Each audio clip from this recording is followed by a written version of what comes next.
bonjour, bonsoir. Bonjour. Merci d'être là. Merci de venir ou de revenir pour certains d'entre vous, parce qu'on calculait avec Marilène tout à l'heure que c'est déjà notre 5e saison. C'est la 5e saison au cours de laquelle j'ai le plaisir de participer à ces rencontres improvisées, à ces espèces de... si vous êtes venus, c'est que vous en doutez un peu. Rien n'est préparé d'autre que la littérature, que les livres, que les romans que nous avons lus, que nous avons relus, et à propos desquels nous allons parler à bâton rompu et essayer de nous rencontrer, Jean-Marc Parisis et moi. Je suis enchanté de commencer cette 5e saison avec lui, à plus d'un titre.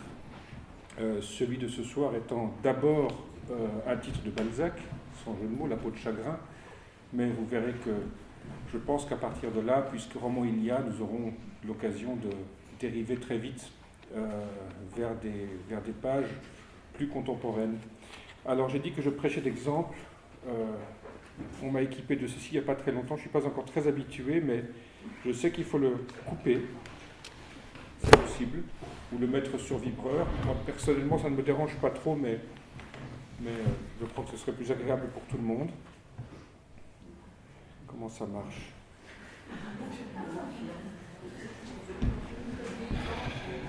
Ça va marcher.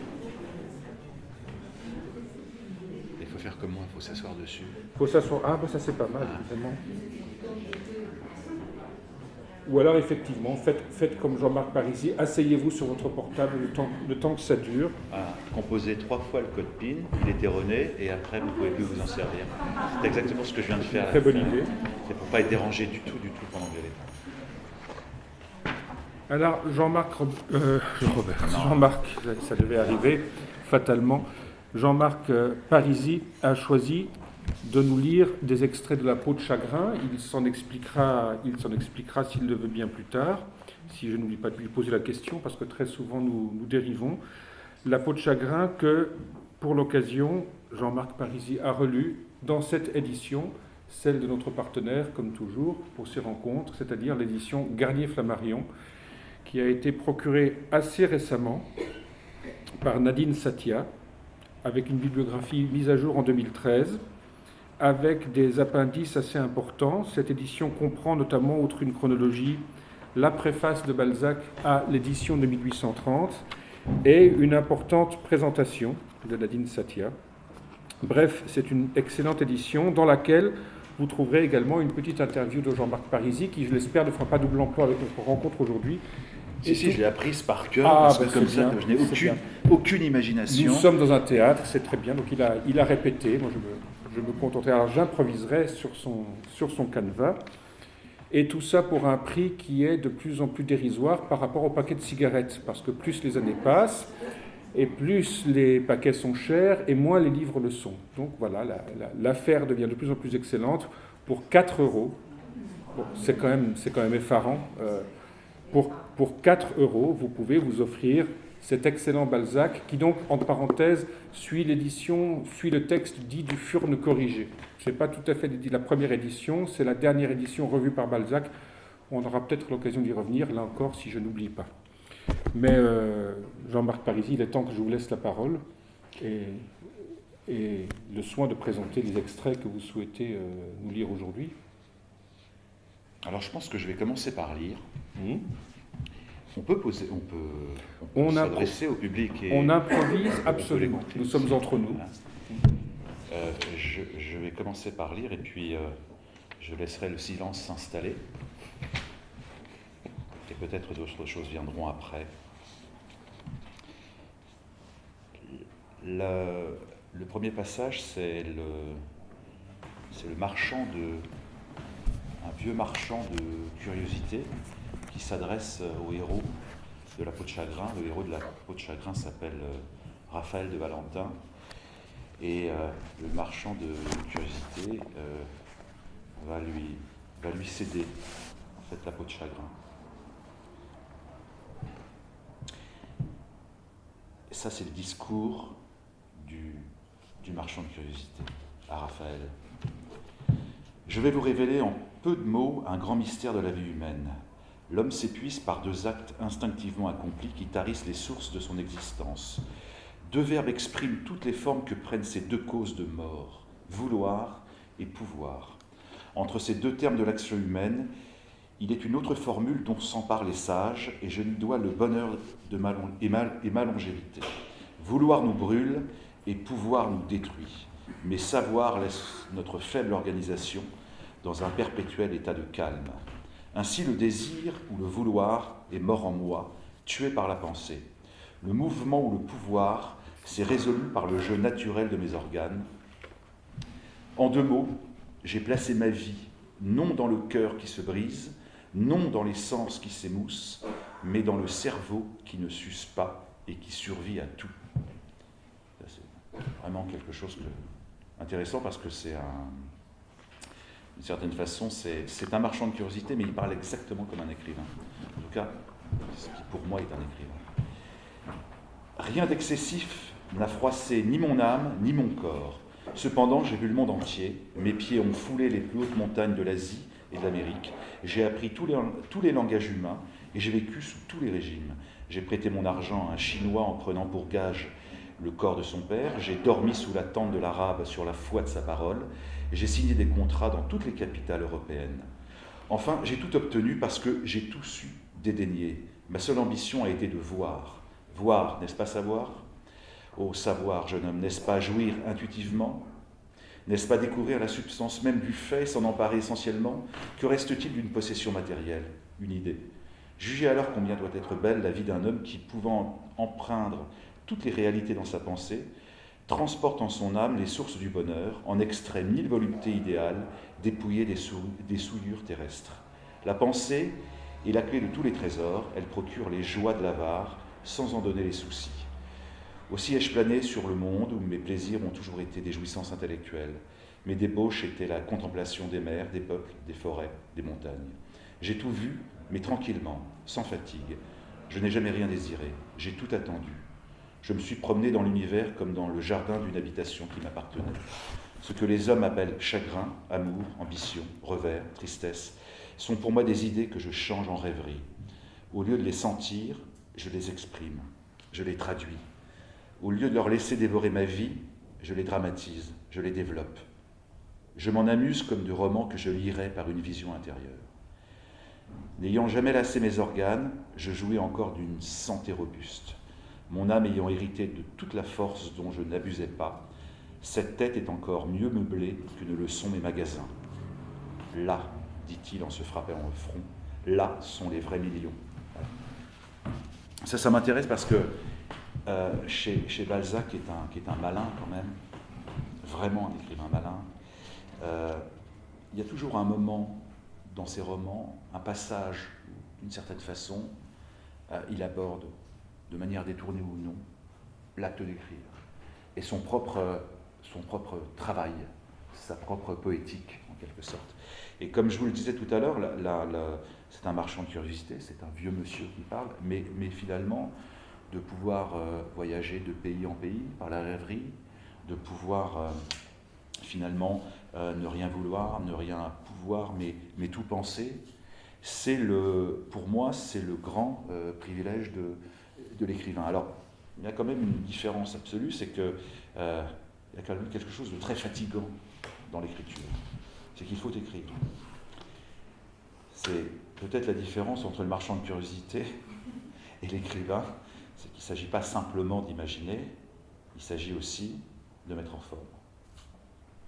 Alors, à mesure que vous lisiez ce passage-là, qui est effectivement un passage très frappant, Jean-Marc Parisi, je me remémorais la situation, je revoyais ce très mystérieux vieillard qui se tient au seuil de l'entrée dans le fantastique, parce que la peau de chagrin est aussi un conte fantastique à certains égards. Enfin, c'est une peau qui a plusieurs surfaces. C'est un conte fantastique qui se retourne en roman comme un gant et vice-versa. Enfin, pour en revenir à ce vieillard, ce qui m'a frappé, c'est que vous y ayez reconnu une figure de l'écrivain, une figure de ce que vous êtes. Et alors que moi, j'y ai reconnu une figure de ce que je suis moi-même, peut-être, à savoir plutôt un lecteur. J'ai eu le sentiment que, précisément, cet étrange vieillard. Voilà, il dit, ce que les hommes appellent chagrin, amour, ambition, revers, tristesse sont pour moi des idées que je change en rêverie. Au lieu de les sentir, je les exprime. N'étant pas écrivain, je n'en sais rien, mais enfin, l'écrivain que je m'imagine est quelqu'un qui, pour une part ou sur un certain plan, néanmoins sent tout de même, fait l'expérience sensible de ce qu'il exprime. Oui, je les traduis, au lieu de leur laisser dévorer ma vie, je les dramatise, je les développe, je m'en amuse comme de romans que je lirais par une vision intérieure.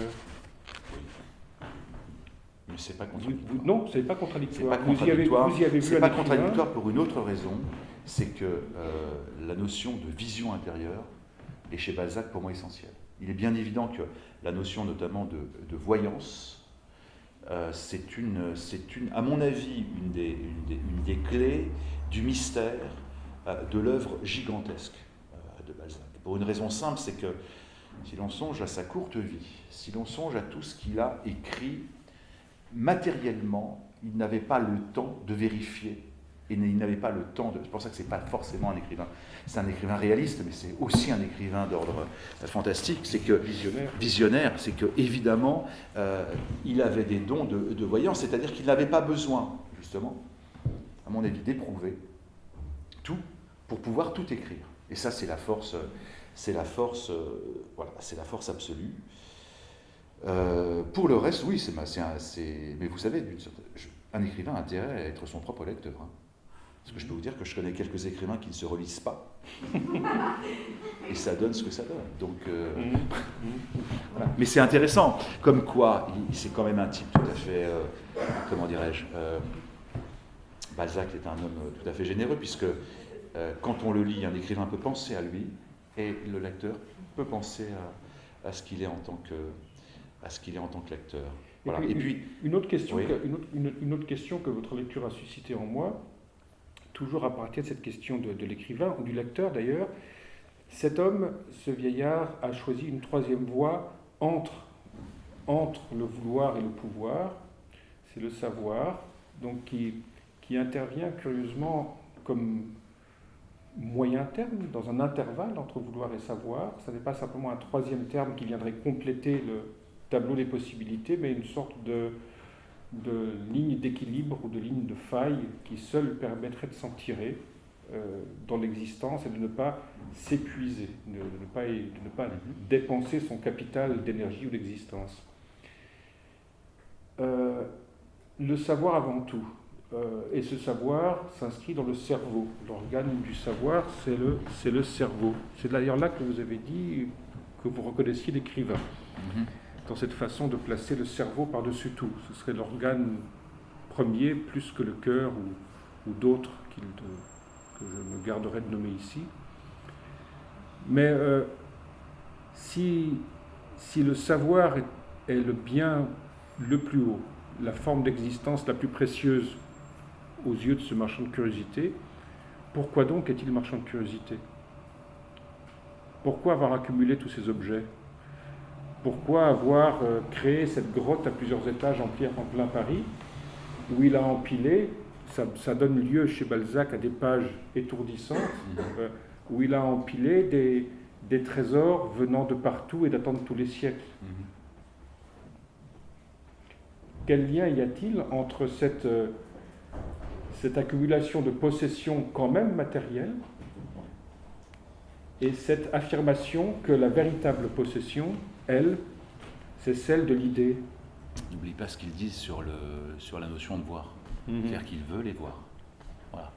Je crois que parce que il ne s'agit pas simplement de s'en souvenir ou de se les remémorer. Il veut les voir. Encore une fois, c'est bizarre parce que c'est vraiment un segment presque... c'est un avant-goût de la peau de chagrin. En fait, l'histoire n'a pas encore vraiment commencé, et on s'y arrête. Ce passage m'avait troublé pour une autre raison, et en ce sens-là, j'en reviens à cette histoire de métaphore de l'écriture et aussi de l'état d'écrivain, c'est qu'on a manifestement affaire à quelqu'un qui ne veut pas souffrir, ou qui met la distance, la souffrance à distance. Je pense que c'est essentiel. Le savoir, c'est pour moi le savoir-être. C'est-à-dire que je vais dire que d'une certaine façon, l'écrivain n'a pas à... Il ne faut pas se laisser avoir. Il ne faut pas se laisser avoir par la souffrance. Paradoxalement, il ne faut pas se laisser avoir par les émotions. Il ne faut pas se laisser avoir par... au nom même de son don, en fait, en quelque sorte. Il faut mettre à distance. Et la notion des yeux est intéressante pour cela. C'est-à-dire que, en gros, il suffit de voir. Il ne faut pas toucher. Ça, c'est important. Il ne faut surtout pas toucher. Il faut voir, penser avec les yeux, mais il ne faut pas aller trop loin. Il ne faut pas aller trop loin dans la vie. Il ne faut pas aller presque même trop loin dans les rapports, au risque de s'y laisser prendre, au risque de s'y laisser happer et au risque de disparaître. Je pense que cette histoire de marchand de curiosité est intéressante parce que le marchand de curiosité, il est aussi un peu comme l'écrivain, c'est-à-dire qu'il est au bord de la vie, en surplomb de la vie, pour pouvoir, de manière générale, la contempler. On n'est pas là pour expérimenter. Si on veut avoir un peu un accès à l'universel, il faut avoir un spectre extrêmement large. Sinon, on fait de l'écriture privée, sinon on raconte sa petite histoire. On est là d'une certaine façon pour écrire le monde. Alors ça peut être un monde intérieur, ça peut être un monde intime, mais c'est large. Voilà. Et le marchand de curiosité, même s'il a c'est justement parce qu'il a ses objets au mur, parce qu'il a finalement son musée mental devant lui, en quelque sorte. J'en reviens à cette notion d'écriture. C'est un écrivain sans livre, en quelque sorte. Voilà. Parce que cette étrange figure parle de son avarice. Et il se présente dans son autoportrait comme jouissant d'une sorte d'avarice sublime. La pensée est la clé de tous les trésors. Elle procure les joies de l'avare sans en donner les soucis. Ouais. Donc vous l'avez dit, il ne faut, pour atteindre une certaine richesse, il y a une richesse plus exactement qu'on atteint qu'à la condition de ne pas porter la main dessus, à la condition de ne pas toucher, de rester à distance. Après, évidemment, je veux dire, tout ça, c'est la vie qui décide, mais ça doit être, enfin en tout cas, pour moi, c'est la position. Voilà, c'est-à-dire ne pas, peut-être ne pas trop tomber, je dis tomber à dessein, ne pas trop tomber dans la vie. Voilà, il est clair que si Balzac était trop tombé dans la vie, ou si Balzac n'avait pas à un moment ou à un autre décidé d'y échapper à la vie, il n'aurait pas écrit. Il y a des choix à faire. Voilà. Alors ça, c'est pour le marchand de curiosité. Le fait est que ce marchand de curiosité, c'est un voyageur. Oui, son expérience, il l'a accumulée, il ne l'a pas imaginée. Oui, mais alors on ne sait pas justement, parce qu'on ne sait pas si en fin de compte, quand il parle justement des montagnes, des paysages, on ne sait pas finalement s'il les a traversés réellement ou s'il les a simplement imaginés. C'est pas dit. En tout cas, je ne l'ai pas lu comme ça, moi. Je ne l'ai pas lu comme ça. Bon, ça c'est le marchand de curiosité. Alors là que... on pourrait peut-être passer à Raphaël, parce que lui, il est pas mal aussi. Très volontiers. Dans son truc. La peau de chagrin, c'est quoi? La peau de chagrin, c'est l'histoire de quelqu'un qui... en gros, ça commence comme ça. C'est un jeune homme qui sort d'un tripot du Palais Royal et qui a tout perdu. Qui a perdu son argent. Et il sort avec... cette envie, finalement, se dit, plus ou moins dans le livre, d'en finir. La scène est toujours là pour accueillir les gens comme lui. En fait, Nerval a eu des pages aussi là-dessus. Dans un texte, Nerval dit « Arrivé place de la Concorde, ma pensée était de me supprimer ». La scène appelle toujours ce genre de personnage. Et en fait, finalement, il rentre presque par hasard dans un magasin de curiosité. Alors qu'est-ce que ça peut être? Antiquaire, en fait, c'est ça. Et donc un marchand, lui, il propose, parce qu'il voit au départ, qu'est-ce que c'est que la peau de chagrin? C'est une peau d'âne, en fin de compte. Et le marchand va lui céder, en l'avertissant plus ou moins de quelque chose. C'est-à-dire que c'est une peau qui a le privilège, le pouvoir tant qu'elle est avec vous, d'exaucer tous vos désirs, toutes vos volontés. Le prix à payer, c'est que plus elle exauce vos désirs, plus elle rétrécit. Et plus elle rétrécit, et plus elle diminue votre vie, voilà, votre chance de vie, vos chances de vie. Et c'est en ce sens-là d'ailleurs qu'il y a cette phrase « vouloir nous brûle ». C'est que... Et alors, tout le livre est là-dessus. C'est un livre intéressant dans l'œuvre de Balzac parce que ça fait partie de ces quelques livres vraiment fantastiques, au sens premier du terme, que Balzac a écrit. On n'est pas dans le registre, comment dirais-je, purement social, réaliste, même si c'est jamais purement. Mais en tout cas, on n'est pas dans le registre social et réaliste de la plupart des livres de la comédie humaine. On est dans un roman presque de science-fiction, en tout cas fantastique. Et puis en venant ici, en fait, finalement, je me suis posé la question parce que je pensais à ce Raphaël et je me disais, mais finalement, quand il sort du tripot, il n'est pas bien.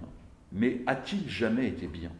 C'est-à-dire que dans le livre, à un moment, Balzac dit que c'est un personnage qui est ivre de vie et ivre de mort. Et que c'est évidemment un livre fantastique, mais que finalement je me dis, je ne sais pas si vous êtes d'accord avec moi, que peut-être qu'il n'avait pas besoin. En fait, finalement, cette peau de chagrin, il faut qu'elle soit là parce que c'est un objet romanesque, mais qu'en fait, il l'avait en lui. C'est-à-dire que je pense que l'ADN de Raphaël de Valentin, c'était d'en finir. C'était de mourir d'une manière ou d'une autre.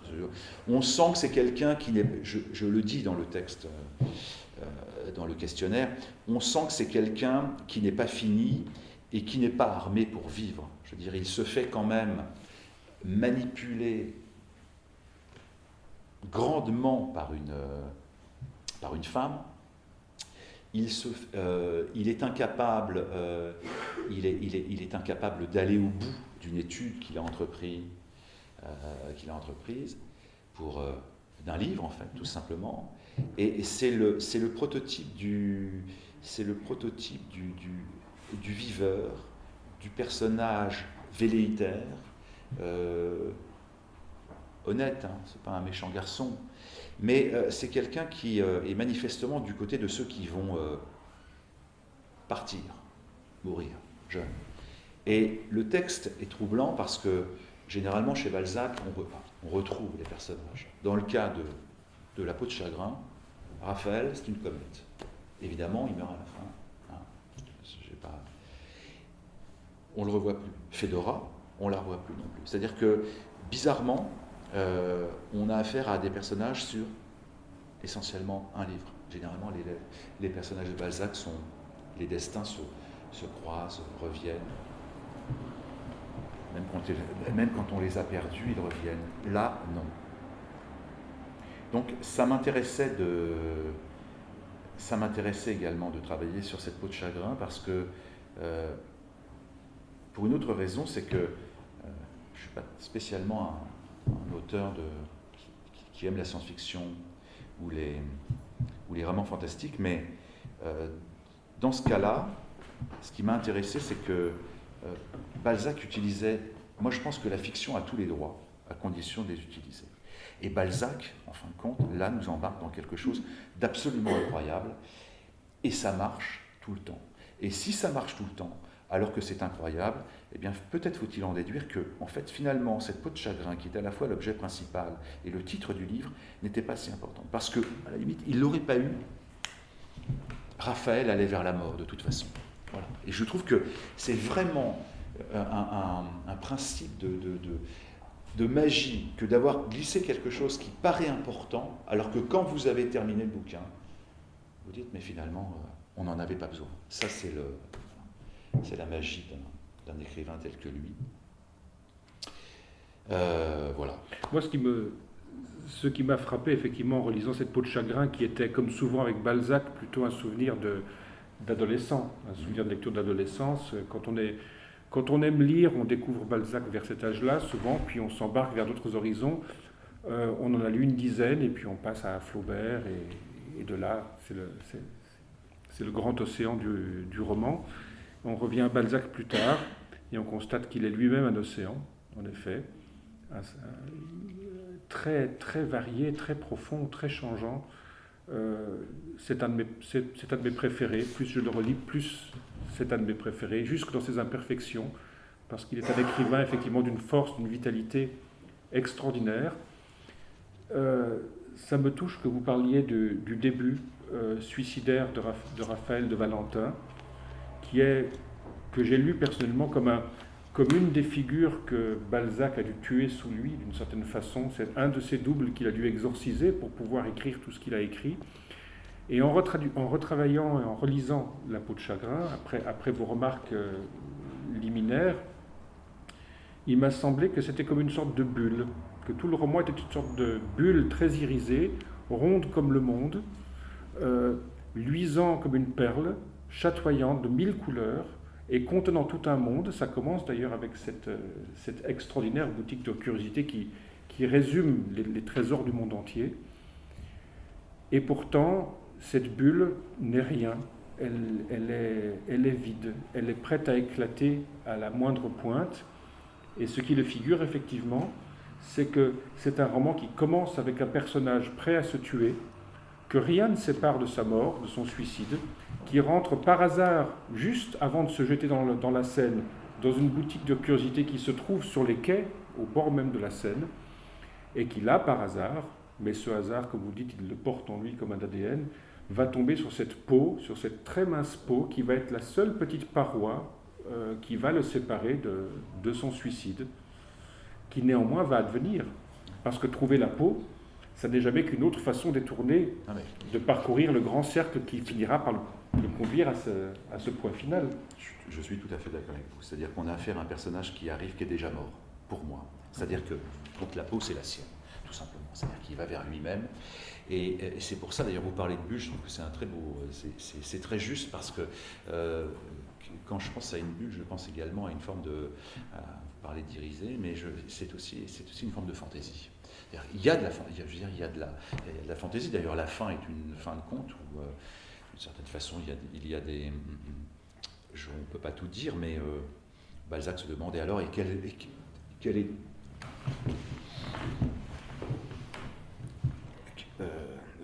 qu'est devenu Pauline, ou qu'est devenu un tel ou un tel, qu'en fin de compte, alors qu'il devrait, d'une certaine façon, en donner les clés, et qu'il devrait l'écrire, il s'amuse presque avec le lecteur. Voilà. Qu'est devenue Pauline? Alors je vais vous le dire, mais bon, voilà. Donc on est effectivement dans le registre du conte. Sur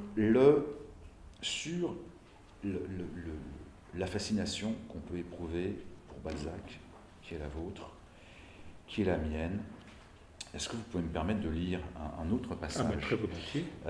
Parce que alors c'est pas un passage du texte proprement dit, c'est un passage de la préface de Balzac pour la première édition en août 1831.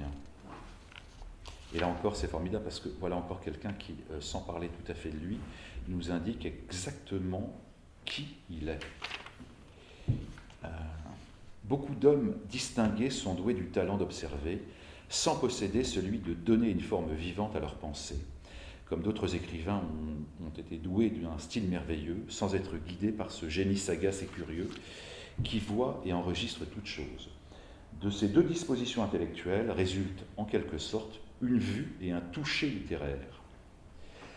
À tel homme, le faire, à tel autre, la conception.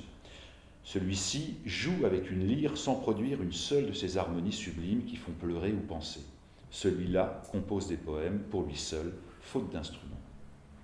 La réunion des deux puissances fait l'homme complet, mais cette rare et heureuse concordance n'est pas encore le génie, ou plus simplement ne constitue pas la volonté qui engendre une œuvre d'art. Et là, voilà, Balzac se donne la définition de lui-même, sans le dire évidemment, parce qu'il est quelqu'un tout à fait poli et humble. Outre ces deux conditions essentielles au talent, il se passe chez les poètes ou chez les écrivains réellement philosophes un phénomène moral inexplicable, inouï, dont la science peut difficilement rendre compte. C'est une sorte de seconde vue qui leur permet de deviner la vérité dans toutes les situations possibles, ou, mieux encore, je ne sais quelle puissance qui les transporte là où ils doivent, où ils veulent être, Ils inventent le vrai par analogie, ou voient l'objet à décrire, soit que l'objet vienne à eux, soit qu'ils aillent eux-mêmes vers l'objet. C'est exactement ce que je disais au début sur cette notion de voyance et d'économie de vie, parce qu'on a ce don-là, qui fait qu'on peut tout à fait se permettre d'écrire la vie sans la vivre, d'une certaine façon. Et ça m'intéresse beaucoup. Il y a un autre passage aussi que je veux lire parce que, pour rebondir sur des questions qui touchent malheureusement à la littérature aujourd'hui, à savoir la confusion généralisée de plus en plus fréquente entre le narrateur et l'auteur, c'est-à-dire en fait finalement entre un écrivain et ses personnages. Balzac en 1830 ou en 1831 connaissait déjà le problème et y répondait déjà. Alors si vous me permettez, je lis ça aussi. Il y a sans doute beaucoup d'auteurs dont le caractère personnel est vivement reproduit par la nature de leur composition et chez lesquels l'œuvre et l'homme sont une seule et même chose. Mais il est d'autres écrivains dont l'âme et les mœurs contrastent puissamment avec la forme et le fond de leurs ouvrages, en sorte qu'il n'existe aucune règle positive pour reconnaître les divers degrés d'affinité qui se trouvent entre les pensées favorites d'un artiste et les fantaisies de ses compositions. Cet accord ou ces disparates sont dus à une nature morale aussi bizarre, aussi secrète dans ses jeux que la nature est fantasque dans les caprices de la génération. La production des êtres organisés et des idées sont deux mystères incompris, et les ressemblances ou les différences complètes que ces deux sortes de créations peuvent offrir avec leurs auteurs prouvent peu de choses pour ou contre la légitimité paternelle. Pétrarque, Lord Byron, Hoffmann et Voltaire étaient les hommes de leur génie, tandis que Rabelais, homme sobre, démentait les goinfreries de son style et les figures de son ouvrage. Il buvait de l'eau en vantant la purée septembrale. La purée septembrale, en fait, c'est le vin. Comme Brillat-Savarin mangeait fort peu, tout en célébrant la bonne chère. Il est très facile de multiplier les exemples de ces désunions et de ces cohésions caractéristiques entre l'homme et sa pensée. Mais ce double fait est si constant qu'il serait puéril d'insister. Et là, j'insiste, Balzac pose la question, y aurait-il donc une littérature possible si le noble cœur de Schiller devait être soupçonné de quelque complicité avec François Moore, la plus exécrable conception, la plus profonde scélératesse que jamais dramatiste ait jamais jetée sur la scène. C'est-à-dire que ça c'est très intéressant parce que c'est déjà... Comme Balzac, vous répondez non. Hein? Comme Balzac, vous répondez non. Il n'y aurait aucune littérature possible. Il n'y aurait aucune littérature possible. Et c'est intéressant parce qu'aujourd'hui, où la confusion, pour plein de raisons, se fait de plus en plus massive, pénible, la plupart du temps, entre un écrivain et ses livres, en fait, en quelque sorte. On serait censé ne jamais écrire que ce que l'on est soi, ce qui n'est pas vrai, évidemment. Je trouvais que Balzac se soit déjà posé la question et qu'il ait déjà, d'une certaine façon, été victime de cette confusion il y a presque 200 ans, donnait de l'espoir. C'est-à-dire que finalement, les choses en littérature surproduisent, les malentendus surproduisent tout le temps. Voilà. Et finalement, Balzac nous aide à les traverser, voilà, pour le sentir un peu plus sereinement. Un peu plus serein, ouais, un peu plus serein. Et c'est en ce sens, c'est un bon ami, quoi. C'est un bon complice pour ça. C'est important parce que la confusion, parce qu'il y a plein de passages là-dessus, la confusion entre l'auteur et le narrateur, comme la confusion entre l'auteur et son personnage, c'est dramatique. C'est dramatique parce que d'un côté, ça prive en fait, ça prive l'auteur de toute sa puissance, parfois démiurgique, et de toute sa puissance justement asociale, c'est-à-dire qu'un auteur est littéralement quelqu'un qui écrit ce qu'il veut et qui n'a pas à rendre compte d'une manière ou d'une autre, je veux dire d'une réalité. J'ai écrit dans un autre petit livre qui s'appelle La mort de Jean-Marc Roberts que finalement le seul personnage, le seul véritable personnage d'un livre, c'est l'écriture, c'est le style. Ça, j'y tiens beaucoup. C'est-à-dire que la seule personne, la seule voix d'un livre, qui soit une voix qui soit irréductible, qui soit une voix où, justement, l'intérêt c'est qu'on ne puisse pas l'écouter ailleurs. L'intérêt c'est qu'on ne puisse pas l'entendre ou la croiser dans la rue. C'est évidemment, je veux dire, le style. Balzac peut tout à fait nous raconter une histoire de peau de chagrin. S'il n'écrit pas comme Balzac, on n'en a strictement vraiment rien à faire. Et donc, voilà, ça m'intéressait aussi de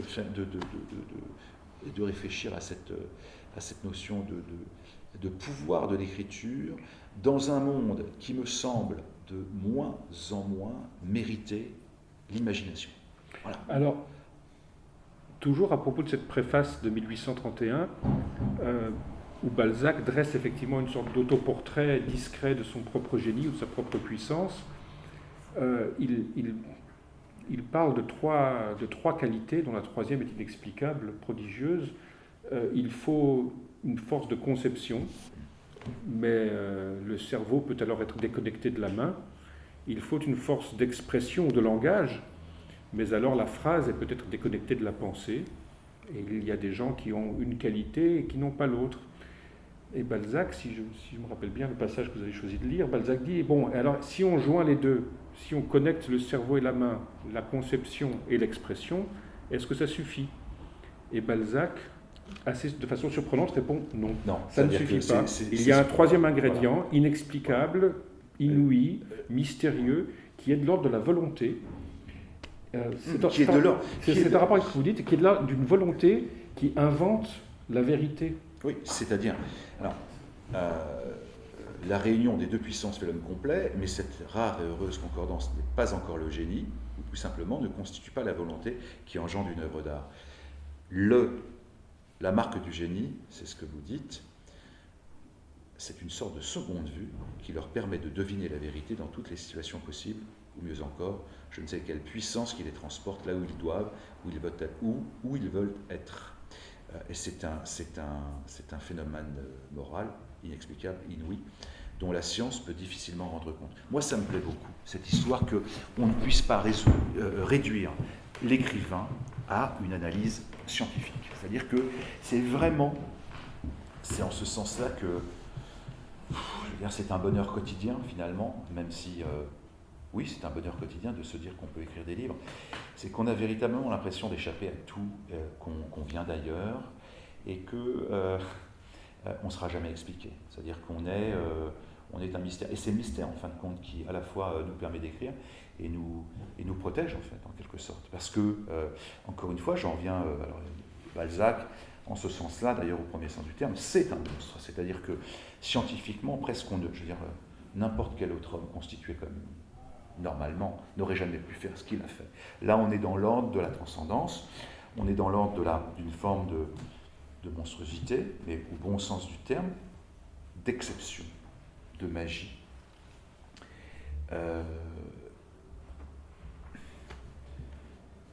Voilà, ça me plaît parce que dans un monde où on voudrait à la fois tout expliquer, mais c'est surtout dans un monde où, et ne le prenez pas pour vous, ni pour moi, dans un monde où, d'une certaine façon, on aurait tendance à mettre l'auteur au niveau du lecteur, et le lecteur au niveau de l'auteur. Eh bien non, il faut affirmer les puissances de l'auteur, comme il faut affirmer la liberté du lecteur. C'est pas pareil. Un lecteur, c'est pas un auteur, c'est ce qu'on disait au départ. Alors si, parfois, évidemment, mais bon. Et l'auteur, c'est bien autre chose. C'est bien autre chose que le lecteur. Il y a quelque chose d'irréductible. Et je trouve que c'est pas mal de l'affirmer comme Balzac l'affirme. C'est-à-dire sans prétention, sans notion de supériorité. C'est autre chose. Je veux dire que, je ne sais pas, la question du bonheur de Balzac, on peut se la poser ou pas. Est-ce que ce type qui a vécu 51 ans, dans des conditions parfois extrêmement dures, je veux dire, en même temps ça a été un viveur, ça a été un jouisseur, mais ça a été aussi un homme extrêmement fatigué, affaibli. Est-ce que c'était une vie heureuse? Est-ce que c'était pas une vie heureuse? Peu importe. Il était enchaîné à son travail. Et oui, il est important dans ces cas-là, comme il le fait, de dire attention. Au nom du plaisir que je vais vous donner, au nom de ce que j'écris, pour vous, parce que c'est pour vous, je suis absolument différent de vous. Ça, je trouve ça formidable, parce que c'est à la fois mêler à la fois le partage à la différence. Voilà. Et je trouve, et c'est ce que j'aime chez Balzac, en tout, parce que là on n'est pas en train de parler trop de la peau de chagrin, mais moi qui aime Balzac depuis longtemps, et pour plein d'autres livres, il n'a jamais séparé en fait ses livres d'une réflexion sur ce qu'était la littérature, d'une réflexion sur ce qu'était la création, d'une réflexion sur ce qu'était le livre au niveau social, la réception sociale du livre. Il a évidemment beaucoup écrit sur les éditeurs, mais il a beaucoup écrit sur la presse aussi, en disant ce qu'on en sait. Souvent, il suffit de voir Illusion perdue, hein, tout simplement. Ça me semble, c'est ça qui me passionne chez lui aussi, c'est que c'est toujours il s'oublie quand il écrit, et en même temps, il ne s'oublie pas dans son, je sais pas, dans son métier, dans son identité. Cette puissance propre de l'écrivain dont vous parlez, cette puissance propre de l'auteur, plutôt, Balzac la rapporte à une certaine volonté, une volonté de vérité, mais pas n'importe quelle vérité, justement, pas une vérité constatée, pas une vérité scientifique, pas une vérité objective qui existerait déjà et qu'on n'aurait qu'à aller chercher ou cueillir dans un réel déjà constitué, mais une vérité que son regard même invente, que le regard visionnaire du romancier crée pour le lecteur, du coup. Dans tout ce que vous dites, j'ai l'impression que vous souscrivez entièrement à cette conception-là de la vérité, qui est la seule, qui serait pour vous apparemment la seule vérité recevable en fiction. Oui, je verrais plutôt ça du côté de la... Parce que j'ai l'impression, que vous parlez dans la mort de Jean-Marc Roberts, vous citez une femme, sans la nommer, heureusement pour elle, qui dit à propos de Jean-Marc Roberts, après sa mort, maintenant qu'il est mort, je vais écrire et je vais dire toute la vérité, justement, toute la vérité. Je vais balancer, je ne sais pas balancer, mais l'idée y est, je pense, je vais dire toute la vérité sur lui. Comme si, effectivement, la vérité était déjà faite, enfermée dans un réel dont elle n'aurait qu'à sortir, pour peu qu'on la consigne comme sous la dictée d'une réalité. Non, mais c'était sans doute sa petite vérité. On n'est pas dans la vérité romanesque. C'est autre chose. Là, c'était sans doute sa vérité, sa petite histoire. Balzac, c'est jamais la petite histoire. Jamais.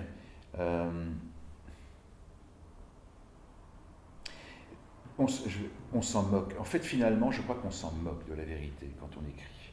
La question n'est pas là. Moi, j'en reviens à cette notion de vue. J'en reviens à cette notion d'œil qui pense. J'en reviens à cette notion de style. L'important, c'est de faire en sorte, quand on écrit, l'important, de faire en sorte de proposer un regard qui n'a jamais été proposé. C'est-à-dire que, en fait, finalement, c'est l'originalité de la vue qui compte. Et l'originalité de la vue, c'est ce qui fait le style. C'est pas l'originalité du sujet. Je veux dire, les sujets, c'est toujours à peu près les mêmes. En revanche, la qualité de l'œil, c'est-à-dire que tout simplement, pour moi, l'œil écrit, tout simplement. Chez Balzac, c'est ça aussi. C'est-à-dire, on est plus. C'est pas tant de la pensée qu'une espèce de. C'est pour ça que j'aime tant Aragon aussi. C'est pour ça que j'aime tant la poésie, c'est que je veux dire qu'il suffit simplement de. Je pense que l'œil peut écrire simplement, c'est-à-dire qu'il suffit de la. C'est pour ça qu'on parlait tout à l'heure de la vue au départ. L'œil coule, voilà.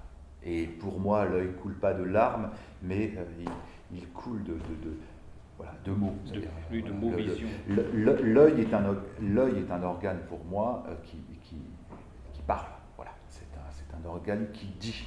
Voilà, tout simplement. Il y a le langage des yeux, la première chose que vous rencontrez chez une personne que vous aimez ou que vous n'aimez pas, mais la première chose que vous aimez sans doute chez une personne, c'est son regard. avant toute chose. Le regard a quelque chose du livre, tout simplement. Voilà. Et tout à l'heure, on peut faire vous m'avez proposé de regarder le théâtre de l'Odéon, qui était vide, et puis qui n'était pas vide finalement, parce que la première réflexion qui m'est venue, et je vous l'ai dit, c'est effectivement, elle était vide, la salle était prête, mais il n'y avait personne, mais on sentait, étrangement, on sentait les yeux invisibles. C'est très bizarre, c'est-à-dire que au-dessus des sièges vides planaient de toute façon les regards, et pas simplement les regards d'hier ou d'avant-hier, planaient tous les regards qui s'étaient posés dans la salle et sur la scène depuis sa création.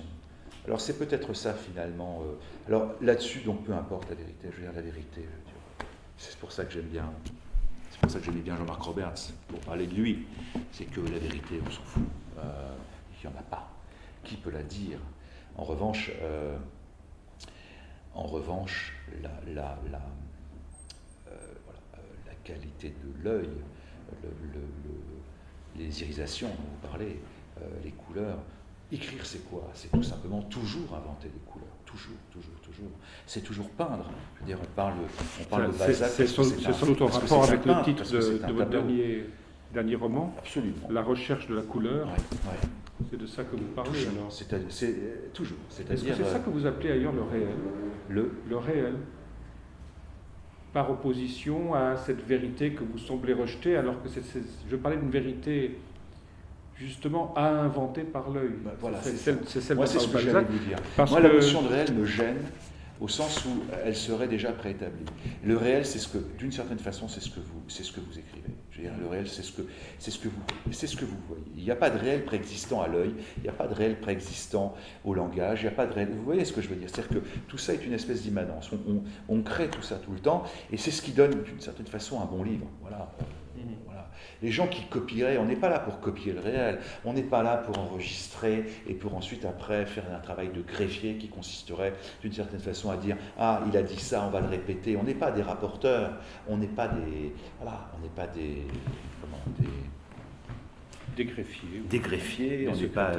voilà, on est tout simplement des gens qui se disent « Tiens, finalement, cette phrase se tient si bien qu'elle est sans doute vraie. » Voilà. Tout simplement. Voilà. Et vous le sentez. Vous le sentez à l'oreille, vous le sentez au regard, vous le sentez au regard de l'autre quand vous la lisez, la phrase. Voilà. Vous avez certainement vu parfois la couleur des yeux se modifier au son d'une phrase que vous lisiez. C'est ça. Donc c'est en ce sens-là qu'il faut entendre ce que vous vouliez dire quand vous écrivez en 4e de couverture de La mélancolie des fast-foods. J'étais jeune. Non, mais ça, la quatrième est plus récente, puisque, au contraire, oui, justement, c'est vrai, oui. La quatrième, le relisant plus de 20 ans après, etc. Donc, voilà. La quatrième, oui, que je me relis aussi. Oui, elle en témoigne, justement. Elle parle finalement un texte visionnaire, après 2 décennies passées. Voilà. Et vous dites, j'ai toujours pensé que le roman devait déchiffrer le réel. Ouais. Déchiffrer, effectivement. Non pas écrire sous sa dictée, non pas d'écrire. Non. Mais déchiffrer. Ouais. Et c'est en quoi le réel et le style, finalement, pour vous, s'entre-impliquent. L'un ne peut pas aller sans l'autre pour un auteur. Non, et je dirais que le style, c'est peut-être... Tout ça, c'est quand même Balzac oublie peut-être quelque chose, pardonne-moi Honoré, mais tu oublies peut-être quelque chose, c'est de se dire qu'il faut être il y a une position à adopter. La position, c'est la position d'ouverture. C'est la position de se laisser traverser. Je veux dire, c'est la position de se laisser... Alors, attention, je n'ai pas dit entraîner. C'est-à-dire qu'il faut avoir un corps assez solide pour pouvoir, d'une certaine façon, laisser passer la vie, tout en n'en étant pas modifié. Il faut être à la fois poreux, et en même temps, il y a un côté invisible aussi. On se laisse... on est traversé par la vie. Mais il y a une position d'attente, pas d'attente, mais en tout cas d'ouverture et d'accueil. C'est pour ça aussi que j'aime tant Breton. Voilà. Pourquoi Breton? Parce que Breton, c'était le qui-vive. Il faut être sur le qui-vive. Voilà. Donc il faut avoir une ouïe extrêmement développée et une vue aussi, à l'intérieur et à l'extérieur de soi. Ouais. Oui. En vous écoutant, je vous écouterai volontiers davantage parce que j'ai l'impression que vous êtes en train de tracer en négatif, en quelque sorte, en négatif, l'ombre du portrait de Raphaël, du héros. Justement, cette force de l'écrivain, cette puissance visionnaire, ce désir de se tenir à disposition de l'existence sans se laisser happer par elle, mais traversé par elle, non pas entraîné mais traversé, c'est précisément ce qu'il n'a jamais su faire. Non, d'ailleurs, il ne va pas au bout de son travail. Il était parti pour travailler, il était parti pour écrire. Et il ne va pas au bout. Alors qu'est-ce qui fait que... pourquoi? Je ne sais pas. Je ne sais pas, mais en effet, on pourrait effectivement considérer que finalement, Valentin meurt parce que c'est un écrivain raté, qui ne va pas au bout. C'est dangereux l'écriture. Hein. Quand vous commencez, il faut finir. Vraiment, vraiment. Un texte, il faut le finir. Même si vous sentez que ce n'est pas terrible, même si vous sentez que ce n'est pas au point. Quand on a commencé à mobiliser ce que peut receler de pouvoir de vie, mais également de mort, l'acte d'écrire, il faut aller jusqu'au bout. Il faut mettre fin sur ce que vous avez commencé à écrire, parce que j'ai l'impression, je devine même que, en fait, certains sont partis, certains sont morts, pas tous, hein, mais j'ai l'impression qu'il y a certaines personnes qui sont mortes de ne pas avoir finalement fini un livre, en fait, et de n'avoir pas su le finir. On n'écrit jamais de manière innocente. Il y a toujours un danger. C'est jamais anodin. Quand on commence un livre, quand on mobilise l'écriture, hein, qui est en soi un autre personnage, qui est même le premier personnage du livre, il faut y aller jusqu'au bout, tout simplement.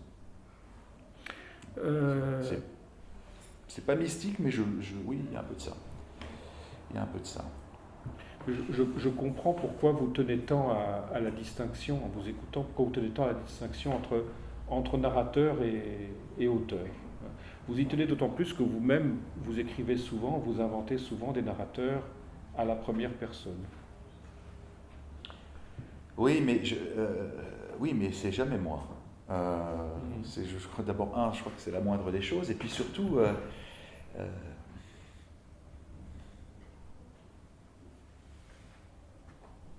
pourquoi le jeu, effectivement, pourquoi le jeu plus souvent que le il dans mes livres, hein, c'est parce que je pense que pour moi c'est pas plus facile, c'est pas plus facile pour moi, c'est pas une affaire de facilité, c'est pas comme si vous pouvez me confondre avec le narrateur, c'est que il faut voir ça peut-être de l'autre côté aussi. C'est que on ne s'est jamais posé la question de savoir si le jeu ne permettait pas un accès aussi plus direct au lecteur. Voilà, c'est-à-dire que d'une certaine façon, pour moi, le jeu est intéressant parce que il réduit dans l'espace du livre, en tout cas, la distance que pourrait peut-être avoir le lecteur avec le personnage. Je suis, au sens de suivre, plus facilement, hein, personnellement, un ouvrage écrit à la première personne. Voilà. Parfois, si j'ose dire, vous jouez un jeu un peu dangereux, dans la mesure où vos personnages sont antipathiques. Oui, Oui. Par exemple... Alors rendez-vous compte, quand le personnage est antipathique et qu'il est confondu avec l'auteur. Oui. Ce qui m'est arrivé, je peux vous dire que j'ai été servi parfois. Oui, c'est en quoi le jeu est dangereux. Oui.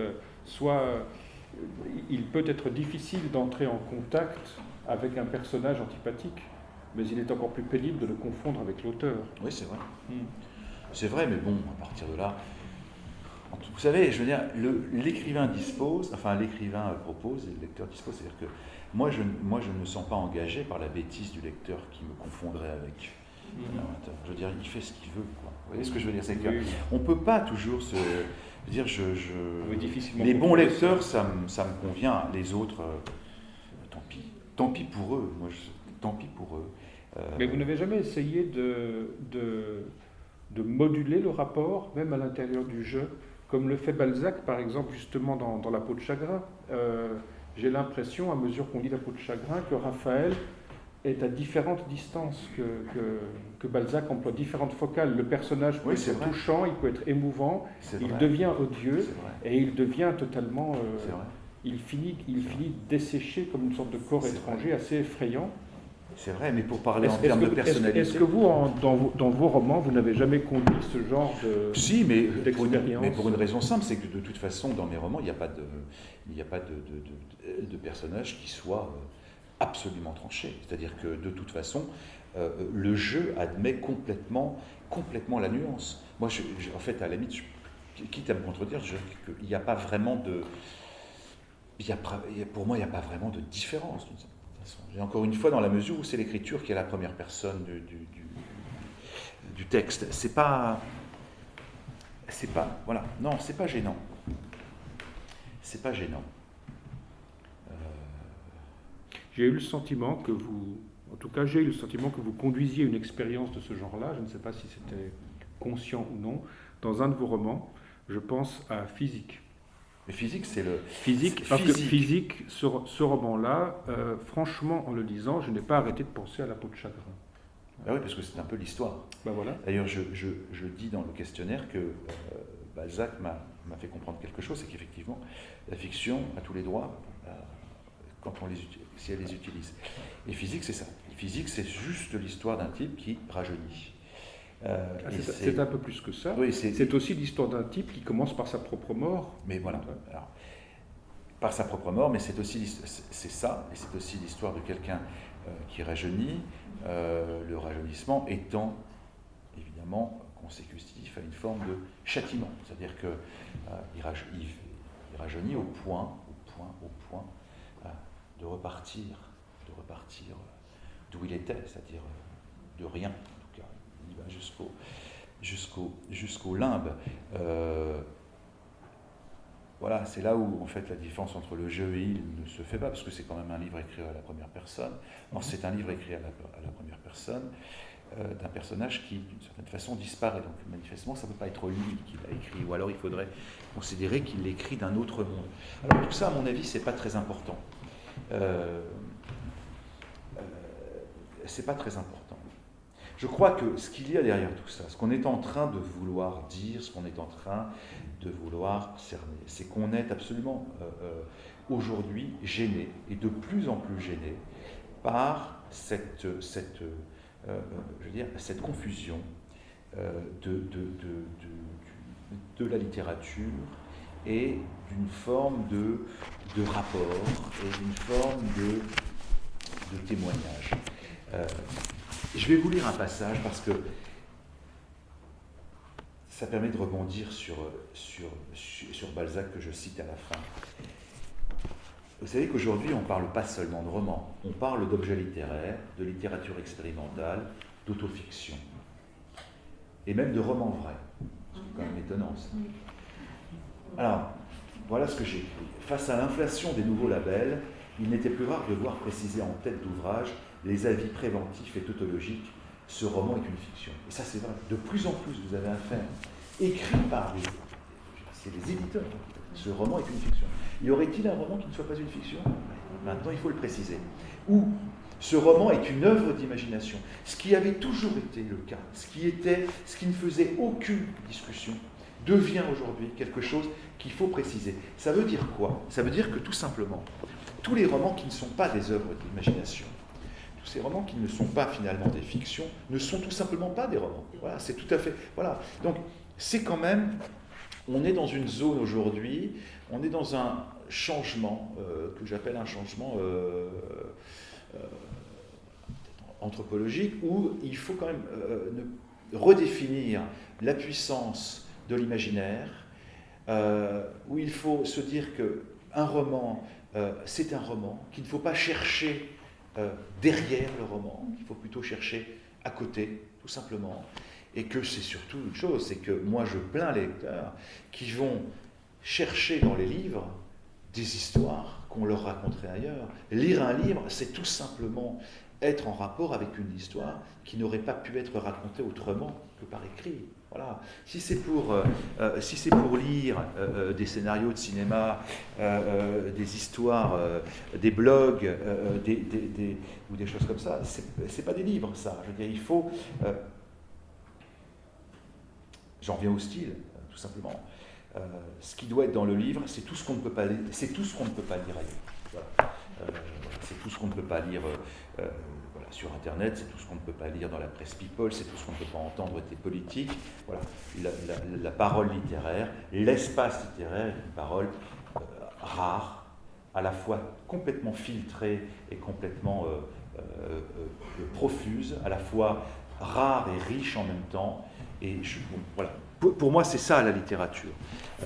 J'en ai, c'est vrai, un peu marre parce que ça touche tout le monde, hein, ça touche aussi les critiques. Ça. On vous cherche tout le temps. Et c'est ce que je dis d'ailleurs, bientôt, on demandera le prélèvement ADN à même la page, pour bien voir que le mec qui est dans le livre et le mec qui a écrit, c'est pas la même personne. Ça, je trouve, voilà, c'est important. On en fait beaucoup là-dessus, mais voilà, Vous êtes en train de dire qu'effectivement, dans le monde contemporain, l'espace de l'écriture, de ce qu'on appelle l'écriture, ou l'espace du style, est menacé, en effet, de se réduire, et de se réduire comme peau de chagrin. Mais c'était, oui, parce bien que sûr, si je peux à mon tour lire une page de votre dernier roman, La recherche de la couleur, tout était affaire de regard. Ceux à qui il restait des yeux pour voir se passaient très bien des caméras de surveillance. Le spectacle était bestial. Les politiques dansaient sur le fumier. La pensée pendait à des crocs de boucher. Les ouvriers étaient dissous dans l'acide financier. Les enfants cognaient leurs parents. L'amour était l'autre nom de la vanité. L'hystérie avait pris corps. La poésie avait valeur de regret. Le temps, celui qui donnait une chance, une petite chance au jeu, à la liberté. La liberté, c'était votre mot préféré, dites-vous ailleurs, quand vous aviez 17 ans. S'était compressée, réduite à une peau de chagrin. Les jeunes étaient vieux, les vieux étaient morts, les morts étaient oubliés. Des colonnes de fantômes défilaient de l'infirmerie psy aux poubelles de la toile. On fabriquerait bientôt de nouveaux vaccins contre la modestie, la mémoire, le secret. Sur les Champs-Élysées, Baudelaire m'avait reprise en écharpe. Je demande à tout homme qui pense de me montrer ce qui subsiste de la vie. Voilà, c'est ça. Ce qui subsiste de la vie. L'écriture, c'est ce qui subsiste de la vie. Ce n'est pas Balzac qui le dit, c'est Baudelaire, mais ça n'est pas mal non plus. C'est bien Baudelaire comme ça. C'est-à-dire qu'effectivement, ce qui est écrit, ce qu'on doit trouver dans l'écriture, d'une certaine façon, c'est la vie. Et en y réfléchissant bien, d'abord, je pense que la vie est à trouver. La vie est à trouver. C'est quand même le grand enseignement des romantiques allemands. Et ça me plaît beaucoup. C'est-à-dire, c'est pas que la vie est à changer, comme vous le racontent les politiques qui ne changeront jamais rien et qui sont là pour ne rien changer. La vie est à trouver. Alors, on la trouve notamment dans l'espace du livre, et à mon avis, essentiellement dans l'espace du livre. J'entends espace du livre, j'entends espace de la création. Ça pourrait être pour ça que le livre de La recherche de la couleur est également consacré au cinéma ou à la peinture. C'est que finalement toute création, dans toute création vous retrouvez la vie, et la création vous ne la retrouvez, enfin la vie vous ne la trouvez jamais ailleurs que dans la création. D'ailleurs c'est presque, on en arrive à une tautologie. Hein. La vie vous ne la trouvez que dans la création. Tout ce qui n'est pas créé est mort en fait. Et c'est bien pourquoi vous êtes accueillis dans un théâtre. Oui, c'est vrai. Un théâtre avec des yeux qui me regardent. Et qui vous remercient. C'est moi qui vous remercie. Merci beaucoup. C'est moi qui vous remercie de m'avoir. Merci.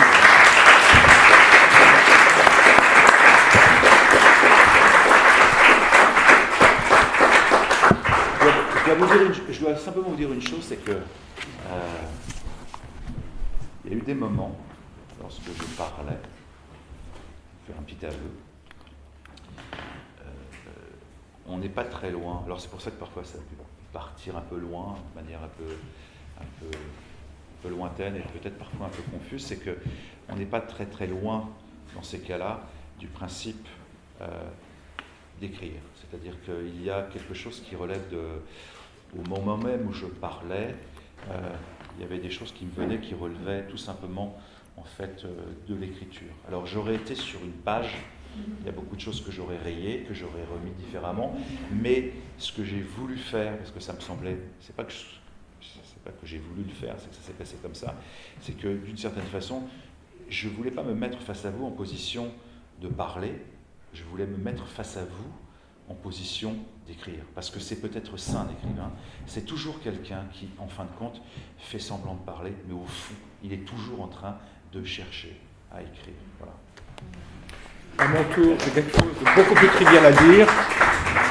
Nous recevrons, j'ai failli oublier, Marilène, excuse-moi, nous recevrons Belinda Cannon pour Adolphe de Benjamin Constant le 11 février, et vous êtes les bienvenus. Merci.